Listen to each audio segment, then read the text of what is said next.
বয়স প্রায় ৩৯। ঘরোয়া ক্রিকেট খেলেছেন প্রায় ৩ বছর আগে। মাঝখানে বাংলাদেশের হয়ে খেলেছেন লিজেন্ডস ক্রিকেটও। পেসার শাহাদাত হোসেন আবারও প্রতিযোগিতামূলক ক্রিকেটে ফিরবেন সেটি খুব বেশি মানুষ ভাবেনি। ১০ বছরেরও বেশি সময় আগে সর্বশেষ ওয়ানডে এবং টি-20 খেলেছেন শাহাদাত। গেল ২ বছরে ঘরোয়া ক্রিকেটও তেমনভাবে ছিলেন না তিনি।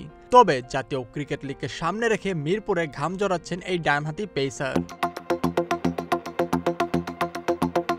ক্যারিয়ারের সেরা সময়েও শাহাদাতের বলে যে খুব বেশি গতি ছিল তা বলা যাবে না।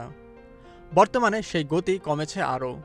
প্রতিযোগিতামূলক ক্রিকেটে সফল হতে হলে স্বল্প সময়ের মধ্যে ডানহাতি এই পেসারকে বাড়াতে হবে বলের গতি। শাহাদাতের জন্য সবচেয়ে বড় চ্যালেঞ্জ ফিটনেস ফিরিয়ে আনা, আর সেটির জন্য অনুশীলনের পাশাপাশি জিমেও দিতে হবে প্রচুর সময়। পুরোপুরি ফিট না হলে জাতীয় লিগে দল পাওয়া কিংবা ম্যাচ পাওয়া কঠিন হয়ে পড়বে এই অভিজ্ঞ পেসারের জন্য। শাহাদাতের সামনে পাহাড়সম চ্যালেঞ্জ, তবে তাতে ভয় পাননি তিনি। নিয়মিত অনুশীলন চালিয়ে যাচ্ছেন, ভাঙছেন স্টাম্পও। রোববারের অনুশীলনে শাহাদাতের সেরা ডেলিভারি এটি। দুর্দান্ত ইনসুইংয়ে যেভাবে তিনি স্টাম্প ভাঙলেন তা প্রশংসা করার মতো। একাধিকবারই এই পেসারকে স্টাম্প ভাঙতে দেখা যায় মিরপুরে। হালকা রান আপ, সঙ্গে স্লোয়ার বল, আর তাতেই পরাস্ত ব্যাটসম্যান। বল গিয়ে লাগে ব্যাটারের প্যাডে।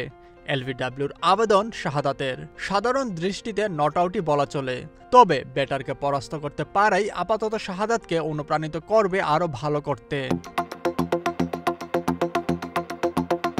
৩৮ টেস্ট, ৫১ ওয়ানডে ও ৬ আন্তর্জাতিক টি-20 খেলা শাহাদাতের জাতীয় দলে ফেরার সম্ভাবনা শূন্যের কোটায়। ঘরোয়া ক্রিকেটে টি-20 ফরম্যাটে সর্বশেষ খেলেছেন পারটেক্সের হয়ে। সেই ক্লাবের জার্সিতেও তার পারফরম্যান্স ছিল মলিন। সর্বশেষ ৮ ম্যাচের একটিতে ছিলেন একাদশের বাইরে।